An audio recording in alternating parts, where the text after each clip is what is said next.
Hey, folks, this is something that a subscriber wanted me to look at, and it's something I had seen before, but like it's told him, it's with fresh eyes with the stuff that I've been doing lately. You pick up other stuff that you didn't pick up before. Now, this interview was done almost 50 years ago, and right on the heels of the other things I put up that came in, I think it was 1970, and I think Margot's was done in like 1975 or something like that. But this is at the very beginning of the what they call the Black Power movement, which is right after the Civil Rights movement. And he's describing the black women that are in that era. And what he's saying lines up, I would say almost precisely, of what I've been showing over the past week or so.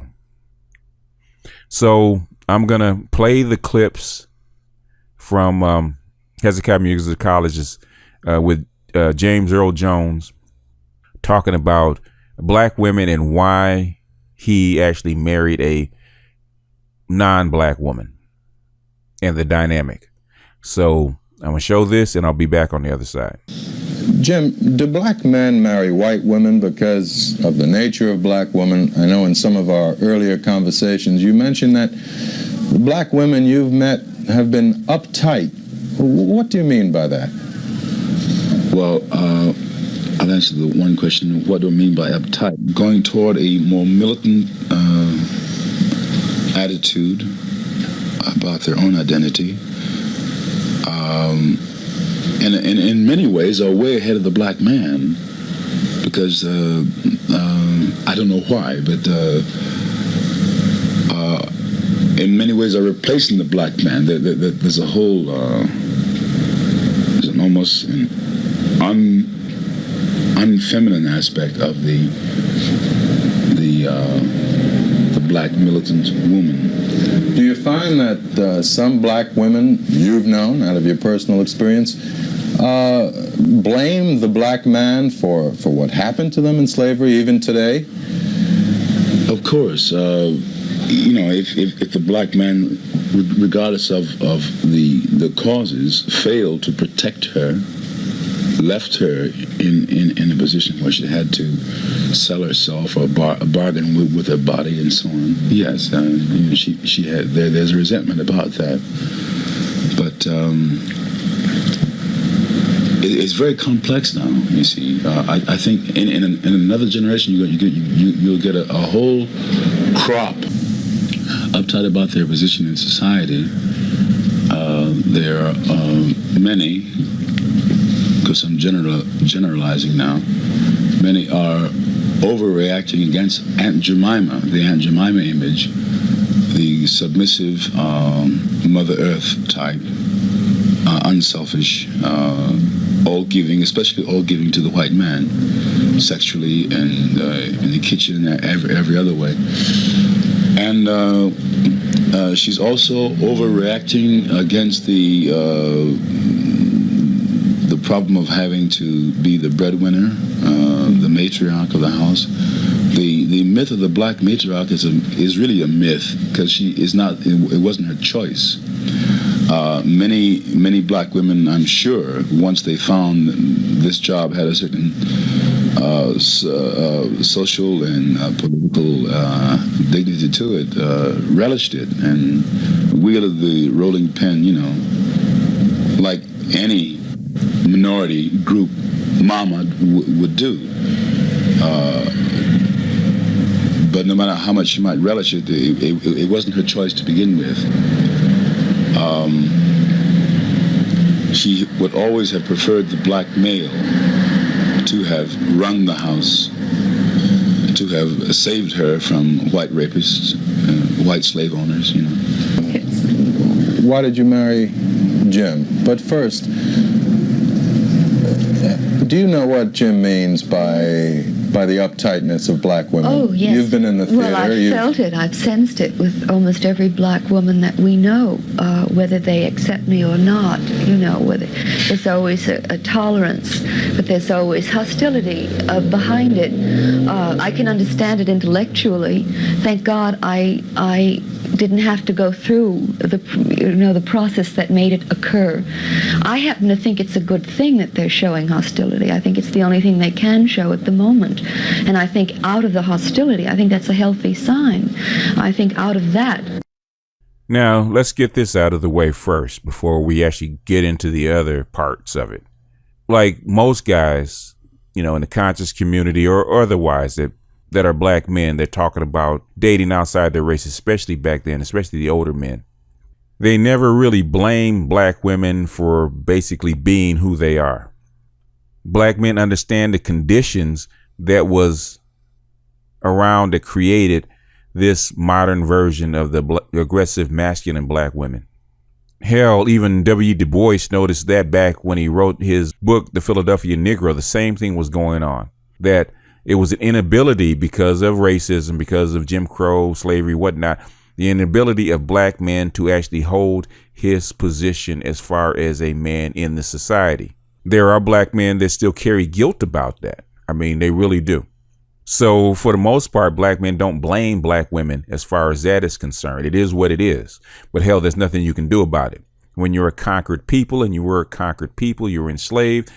It is what it is. Same thing with the American Indians and the Chinese back in the 40s and 50s and all that kind of stuff. It is what it is.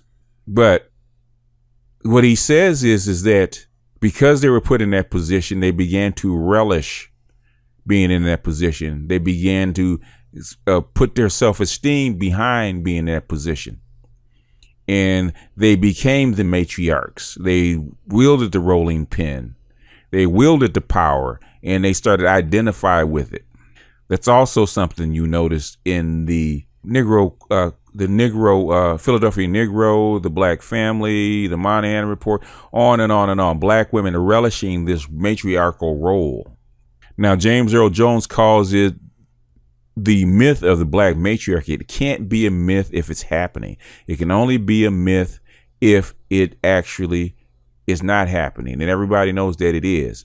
And just because she was forced into it doesn't mean that when she has the ability not to practice it, that she doesn't. The thing is, it's been baked into the culture over hundreds of years. And this is what we have. And it's still there today. What did he say? The militant stance. After 1968, you didn't need your man anymore. The barriers are set off. Guess what they did? Just like he said, they came in to replace the black man, not to be part of the family, not to work behind him, not to work with him, but to replace him. You still see that attitude today. When I showed the clips from the myth of the white woman, that even goes all the way back, even before 1968. Look at Sojourner Truth. She was saying how much better she was than the black man back then. She never said that she was better than the white man or better than the white woman for that matter, because that is the gold standard that the black woman aspires to. The thing is, they won't admit it. They won't admit it. Just like he said, the low-key disrespect, the low-key contempt that black women have does come from slavery, does come from that experience. The thing is that black women will not admit it. They say that they love the black man, they care for the black man, they are behind the black man, and they don't have contempt for the black man, and everybody sees it. They know it's there. The thing is, they can't bring themselves to actually admit that it's going on. They can't bring themselves to admit that there's a matriarchy, even though everybody knows that it's going on. It's been written about so much ad nauseum. You embrace the role. Angry Man was just talking about Jill Scott and the coven of women that are in her family. And the reason that Jill Scott's husband actually left is because the matriarchs in her family were in her ear and drove him out. She wants to be the matriarch of her family. That's what he said. It's still going on, but black women do not want to face that fact. That's what irritates me. It really does. That irritates me. Like Obsidian says, you can't pee on my head and tell me it's raining. Okay? They treat black men like they're stupid. It is what it is. If you want to fix the problem, fix the problem. If you don't want to fix the problem, admit that this is where you want to be so that the black men or the black males can make other decisions, other informed decisions. But you know, if you admit that it's going on, the black men are going to leave. You know that. Just like James Earl Jones left. He was in 1968. He's being nice about it. He called you guys uptight. Even his wife, his white wife, said the same thing. She understood the hostility. Sometimes it was open, sometimes it was covert, but it's there.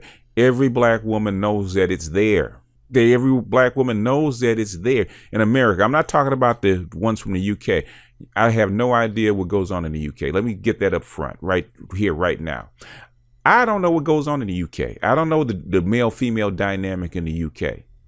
I don't know why black men in the UK marry white women. I would assume that the ones that I've seen have done it because it's a financial come up, but the rest of them, I have no clue. So I don't critique black male female relationships in the UK because I've never lived there. I've never dated a woman from the UK. I've never been to the UK, gotten married, raised a family like everybody else has. That's outside my experience. Just like I had a commenter on my in my section talking about the hangout. We're talking about Nigerian women, and the guy that actually wrote a blog piece. I just quoted what he said. I've never been to Nigeria. I've been to West Africa, but I've never been to Nigeria. I have no idea what goes on there. I don't know what the male-female dynamic in Nigeria is, nor for the most part do I care. I don't critique it.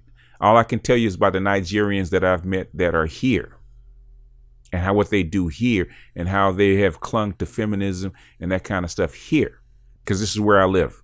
But I can say this, and I'm actually going to enhance this in my women's hangout. Ever since I was 10 years old, man, I've been at the feet of older black women, from my grandmother to the older women that I worked with when I was working, some older ladies, black ladies in school that actually sat me down, and I would listen to them because they would talk. If you're a young black guy and you actually sit down and you actually start listening to an older black woman, if you get through the rambling, they'll give you a lot of truths. So most of my life, I have sat at the feet of older black women. Now, younger black women, they didn't know what the hell they were talking about. Them old black women, because they get older, the animus grows, and they don't feel the need to lie anymore. They tell the truth about themselves. They tell the truth about their daughters. They tell the truth about their granddaughters and about the men that they've been with. They don't lie anymore. So I have sat at the feet from around a lot of older black women that actually tell the truth. In fact, I'm involved socially. I'm not talking about sexually, but socially with an older black matriarch that's a relationship coach that's been doing it for like 40 years. Okay. A lot of this stuff is because of the things that I've heard directly from black women's mouths and the stuff that I've experienced. And I've related this stuff down to countless women.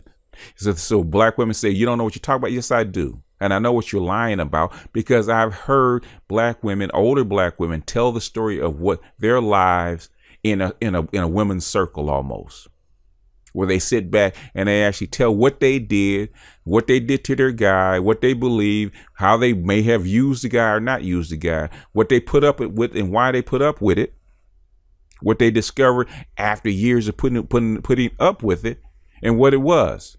So I hear a lot of this from black women. It's not something I heard, secondhand through a friend of a friend of a friend. No, this is from black women themselves telling me about their lives. If I've always been the kind of guy to sit back and actually listen to what people have to say and let people tell their story and not judge their story. And especially for older black women, a lot of older black women just want to talk and tell you their story. A lot of younger women do too, with things they don't know how to tell it because they ain't never been anywhere, done nothing. What I'm saying is, this is true. This is what happens. I've been through it because, like I said, I have a family of women. I got kids, and I had to deal with in-laws, and trust and believe, This stuff is just, it is what it is. Okay. Black women are their own unique creature because of the experience that they've been in. That's how come they're studied more than any place else in the world. I got people that are talking to me that are all over the globe trying to figure out what the fuck is wrong with the black male and female relationship, because that black woman is unlike any other creature on the planet. She relishes it on one hand, and then she tries to blame the black man of all people, for who she is and why she is like that. And he is the least factor in who she is and why she is like that. The thing is that I don't get, when I pull back the sheets or pull back the curtain and actually show this is where it comes from and this is what you have to deal with and it's on you to deal with it. No, they still want black men to fix them. And there's no way in the world that black men can fix them. Nowhere in the world the United States government can fix them, because the United States government has spent trillions of dollars trying to fix the black woman and can't. The only people that can fix the black woman is her. And she relishes her role, which is something that she does not want to admit, because I would suspect she doesn't want to take responsibility. Because they say they don't want docile men, but guess what you pick? You pick docile men, and the strong ones that you do happen to rise up and come out of that meat grinder. You're not picking him. You're actually dogging him out and actually forcing him over the fence to go someplace else. Because you can't deal with what you want, you can't deal with what you need, and you can't deal with what's wrong in your life. And I would tell that to the same thing to guys. I don't have this problem out of guys. I tell a guy, look, you can't follow your dick because A, B, C, D, and E. The guy will examine it. He'll see if it's correct. And there will be no more discussion about it. Because it is what it is. Then he has to make a choice. Do he want to follow his dick and get into trouble, or he wants to stay out of trouble? It's up to him. Black women, it doesn't matter how much evidence you get. It's about how they feel. But that's a woman. And James Earl Jones is just one more piece of evidence to throw on top of the fire. It is what it is.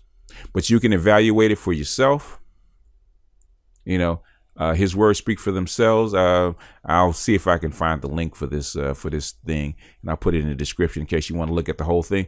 I played pretty much all of it. I cut out the parts where basically where the introduction he didn't say very much, and also the parts where where they actually cut it and the interviewer cut in and cut out the mistakes. So it's pretty much intact, but you can go see for yourself. Just one more piece of evidence. It's kind of like I've been doing this all week. I'm kind of like sick of it. Kind of be going on to other things. I know on my woman's hangout, I got to address this shit. So I'll address it then. But CD, this is for you. Even though I seen it, and it falls right into line. There was another piece I could have put in with Dr. Umar, who simps for black women, saying pretty much the same thing that James Earl Jones said. I mean, it's like I said, you could do this all day. But I'm gonna stop here and put this up. And this is BGS out, and I'll see you guys on the next one.